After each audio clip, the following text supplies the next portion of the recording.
안녕하세요. 군사돋보기입니다. 현대 문명의 핵심 기술인 전자공학으로 하여금 눈부신 발전을 이끌게 한 것은 바로 반도체라 할 수 있습니다. 갈수록 최첨단화되어가는 군사무기 체계들에 있어서도 반도체의 중요성은 이루 말할 수가 없는데요. 반도체는 여러모로 4차 산업혁명에 있어 핵심 산업이자 앞으로도 폭발적인 성장이 전망되는 분야이기에 선진국들 사이의 기술 패권 경쟁이 치열할 수밖에 없습니다. 그런 만큼 전 세계의 새로운 패권 국가를 꿈꾸는 대륙은 반도체 굴기를 선언하고 정부 차원의 거대한 펀드를 조성해 연구 개발에 있어 천문학적인 자금을 퍼부어대고 있는데요. 그런데 최근 대륙의 반도체 굴기 상징이나 다름없는 칭화 유닛그룹이 무리한 투자에 따른 거액의 빚을 감당하지 못하고 파산하게 되었습니다. 반면 우리 대한민국은 최첨단 반도체 기술로 전 세계에서도 앞서가는 나라로 명성이 자자한데요. 대륙은 40조 원이 넘는 엄청난 돈을 투입하고도 한국과의 반도체 기술력 격차가 좋게 봤을 때 3년에서 4년 뒤처져 있고 비관적으로 봤을 때는 10년이나 차이가 날 정도라고 분석되고 있습니다. 대륙의 반도체 업체들이 굴욕을 면치 못하는 반면 우리나라는 당당히 앞서 나갈 수 있는 이유는 뭘까요? 지금부터 알아보겠습니다. 전문가는 아니지만 해당 분야의 정보를 조사 정리했습니다. 본의 아니게 틀린 부분이 있을 수 있다는 점 양해해 주시면 감사하겠습니다. 대륙의 반도체 산업이 미국의 제재를 받게 된 이유, 반도체는 현대 산업의 쌀이라는 말로 불리고 있으며 반도체가 산업의 중심이 된 지금의 사회를 두고 규석기 시대라고 부르기도 합니다. 반도체의 원료가 되는 규소가 산업 시대의 원동력이나 다름없다는 말인데요. 반도체는 우리가 사용하는 휴대폰에서부터 노트북, 컴퓨터, SD카드, USB, 자동차, 냉장고, 세탁기 같은 일상생활 물건에서부터 최첨단 전투기, 최신의 함정, 전차와 같은 군사 무기들에까지 광범위하게 사용되고 있습니다. 1970년대까지 전 세계 반도체 시장의 주도권은 IBM, 텍사스 인스트루먼트, 모토로라, 인텔과 같은 미국 기업들이 쥐고 있고 필립스와 지멘스 같은 유럽의 기업들, NEC, 도시바, 히타치 같은 일본 기업들이 뒤를 따라가는 형국이었습니다. 1980년대부터 1990년대 초까지는 일본 기업의 독주가 이어지기도 했죠. 하지만 1990년대 중반부터 미국이 다시 주도권을 쥐었으며 신흥 강자인 우리 대한민국과 대만이 두각을 드러내기 시작했습니다. 그리고 1990년대 중반부터 2000년대 초반이 되자 일본 반도체 기업들은 주춤하기 시작했고 2002년부터 삼성전자는 인텔 다음 순위인 점유율 2위를 유지하기 시작했는데요. 2010년대 초반이 되자 일본 기업들은 반도체 시장에서 힘을 잃기 시작했고 한국의 기업인 삼성전자와 SK하이닉스가 큰 힘을 발휘하기 시작했습니다. 현재 반도체 메모리 시장의 경우 한국이 전체 시장의 4분의 3이나 되는 점유율을 유지하고 있으며 시스템 반도체의 경우는 미국이 4분의 2 정도를 점유하고 있습니다. 반도체 메모리의 경우 한국이 반박할 수 없는 압도적인 최강국임이 분명하고 이 메모리 시장의 반을 차지하는 삼성전자는 2030년까지 비메모리 분야에서까지 1위를 차지하겠다고 발표한 상황입니다. 현재 우리 한국에서는 정부 주도의 비메모리 투자가 이루어지기도 하고 이 분야의 경쟁력을 키우기 위해 노력하고 있는 상황이라 이 분야에서도 국내 기업들의 활약을 기대해 볼 만한데요. 이 목표를 이루게 될 경우 한국은 전 세계 모든 반도체 분야에서 가장 앞서 나가는 반도체 최강국으로 자리 잡게 될 겁니다. 이런 상황인 만큼 당연히 뭐든지 자신들이 세계 최고라고 우기는 대륙 또한 반도체 시장에 뛰어들었습니다. 대륙에서는 이른바 반도체 굴기를 선언하며 정부 차원에서 거대한 펀드를 조성했습니다.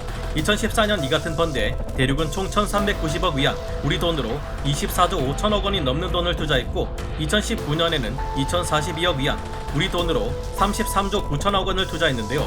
대륙은 2025년까지 반도체 자금률을 70%까지 끌어올리겠다는 대륙 제조 2025 계획을 발표한 바 있습니다.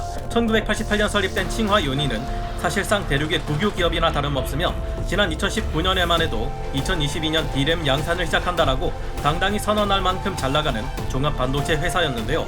하지만 얼마 전인 7월 12일 반도체 업계에서는 칭화유니그룹의 채권자인 휘상은행이 지난 11일 베이징 법원에 파산 구조조정 신청을 했다고 합니다. 칭화유니그룹은 대륙의 지도자인 시땡땡 국가주석이 졸업한 칭화대가 세운 칭화홀딩스가 51%의 지분을 가졌으며 대륙의 반도체 굴기를 상징하는 업체나 다름없었기에 이로 인한 충격이 만만치 않은 상황입니다. 칭화유니그룹의 직접적인 파산 원인은 막대한 부채입니다. 지난해 6월을 기준으로 칭화유니의 총 채무는 2029억 위안, 우리 돈으로 약 35조 9천억 원이라는 막대한 금액인데요. 이 중에서 794억 위안이 1년 안에 갚아야 하는 돈이었는데 당시 이 회사가 가진 현금 보유액은 516억 위안을 넘지 못하는 상태였습니다. 칭화유니그룹은 지난해 11월 만기가 닥친 13억 위안 규모의 회사채를 결국 갚지 못하고 디폴트에 빠졌습니다. 즉 정부의 전폭적 지원을 받으며 종합 반도체 그룹으로 성장한 칭화유니가 무리한 확장을 반복하다 결국 위기에 빠진 것입니다. 왜 이런 일이 발생하게 된 걸까요? 한국의 성공을 완전히 잘못 뺏긴 대륙의 칭화유니. 대륙이 수십조 원을 퍼부어대면서도 우리 한국처럼 뛰어난 반도체 제조 기술을 확보할 수 없는 이유는 크게 두 가지가 있습니다. 첫째는 지나친 투자와 불투명한 지배 구조가 원인인데요. 해외 언론인 블룸버그 통신은 지난 2월 대륙이 어떻게 한국을 완전히 잘못 베꼈는가라는 제목의 칼럼을 발표했습니다. 칭화유니가 지금과 같은 큰 실패에 직면한 이유를 대한민국의 우수한 반도체 기업인 삼성전자, SK하이닉스 등의 성공 전략을 잘못 베꼈기 때문이라고 분석한 것입니다. 칭화유니는 한국의 대기업들처럼 지주회사를 통해 핵심 자회사를 통제하는 전략을 사용하려고 했습니다. 하지만 그 과정에서 복잡하고 불투명한 지배 구조를 결국 바꾸지 못하고 유동성 위기에 빠져버렸다고 블룸버그 통신은 지적했는데요. 칭화유니 그룹은 3천억 위안, 우리 돈으로 51조 6천억 원에 달하는 엄청난 자산을 보유하고 있었지만 280여 개나 되는 자회사를 거느리기에는 부족했다는 것입니다. 우리 한국의 대기업들은 자체적으로 사업 목표를 설정하고 그에 맞춰 적절한 투자를 통해 연구 개발을 진행하며 그 결과 뛰어난 성과를 창출하면 수익을 거두게 됩니다. 하지만 칭화유니 그룹과 같은 대륙의 기업은 기업의 자체 목표만이 아닌 국가의 목표를 달성하기 위해 지나친 과잉 투자를 하게 되는 경우가 많다고 하는데요. 칭화유니는 그동안 본업이라 할 수 있는 반도체 외에 클라우드와 같은 신사업에 대한 투자를 아낌없이 늘려왔습니다. 그러나 여러 신사업에 이어지는 투자는 기형적으로 거대해지는 반면 쌓이는 기술력은 이를 따라가지 못하게 되고 그 결과 반도체 영역에서 경쟁력을 잃게 되었다는 평가를 받게 되었는데요. 칭화유니가 곤경에 빠지면서 대륙 제조 2025 전략 또한 치명상을 입었습니다. 그들의 목표는 반도체 자금률을 2020년까지 40%까지 끌어올리고 2025년까지 70%까지 끌어올린다는 것이었지만 현재 상황을 봐서 이를 달성하기는 어려워 보입니다. 시장조사 업체인 IC인사이츠가 밝힌 바에 따르면 지난 2020년 대륙 반도체 시장의 규모인 164조 원 중 대륙 내 반도체 생산은 고작 약 26조 원에 불과했습니다. 자금률이 고작 15.9%에서 멈춘 것인데요. 특히 순수 대륙 반도체 업체들만의 생산 규모를 따져보면 약 9조 5천억 원으로 자금률이 5.8%에 그칠 정도였습니다. 두 번째는 미국의 제재로 인해 대륙의 핵심 기술을 손에 넣을 수 없다는 점입니다. 반도체 패권의 열쇠를 진 것은 극자외선 EUV 노광 장비를 생산하는 네덜란드 회사 ASML이라 분석되기도 하는데요. 이 장비는 반도체 원판에 전자 회로를 새길 때 사용하는 장비입니다. ASML의 EUV 장비는 극자외선을 이용해 5나노미터 이하의 회로를 새기는 극도로 미세한 공정을 소화할 수 있는 유일한 장비인데요. 1나노미터는 1분의 10억 미터를 의미합니다. 세계 반도체를 위탁 생산하는 파운드리 업체 1위인 대만의 TSMC와 2위인 우리 한국의 삼성전자가 7나노미터 이하의 반도체를 양산할 수 있는 것도 모두 진작부터 반도체 제조의 핵심 장비인 이 ASML의 극자외선 노광 장비를 가지고 있었기 때문입니다. 이 EUV 노광 장비는 1년에 단 40대 정도만 생산되기 때문에 먼저 더 많이 확보하는 자가 기술 경쟁에서 앞서 나갈 수밖에 없습니다. 이 때문에 네덜란드의 ASML은 반도체 업계 패권의 향망을 가를 슈퍼을 업체로 평가되고 있습니다.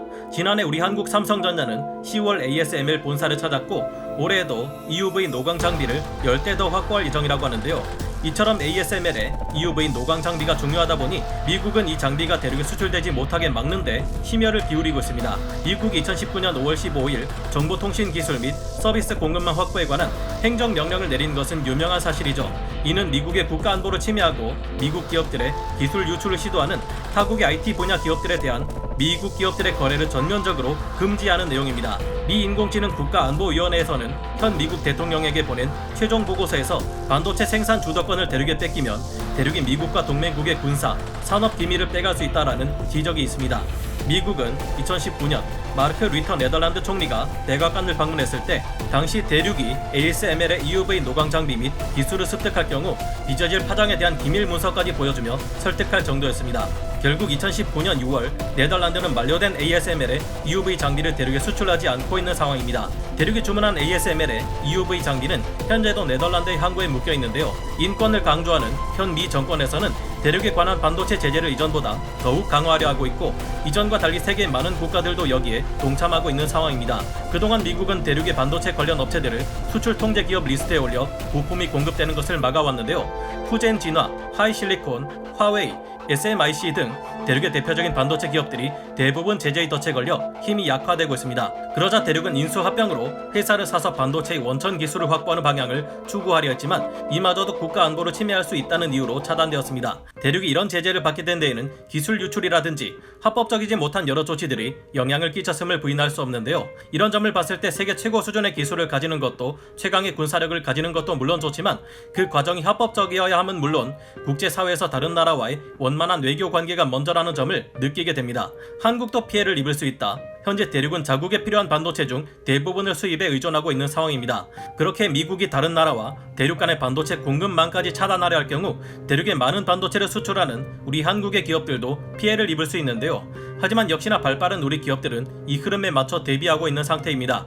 삼성전자와 SK하이닉스는 대륙에 반도체를 공급하는 대신 미국의 투자 확대를 검토하면서 대륙에 있는 반도체 생산 공장을 어떻게 할 것인지 고민하고 있는데요. 삼성전자는 약 20조 원 규모로 미국 텍사스주에 반도체를 위탁 생산하는 파운드리 신규 공장 투자를 2분기 내에 확정 지을 것으로 전망되고 있습니다. 경쟁사인 대만의 TSMC, 미국의 인텔 등도 이미 미국 내 대규모 투자 계획을 발표한 상태인데요. 미국과 대륙의 무역 갈등은 절대 단기간 내에 해소되지 않을 것으로 보이는 만큼 이제는 시대의 흐름에 맞춰 발빠른 대처가 필요하다는 것만큼은 점점 더 분명해지고 있지 않나 생각해보게 됩니다. 여러분은 어떻게 생각하시나요? 우리나라의 자랑스러운 반도체 기업들이 급변하는 국제 정세 흐름에 잘 대처해 앞으로도 세계 최고의 반도체 신화를 이룩하게 되기를 바라며 오늘 군사 돋보기 여기서 마치고 다음 시간에 돌아오겠습니다. 감사합니다. 영상을 재밌게 보셨다면 구독, 좋아요, 알림 설정 부탁드리겠습니다.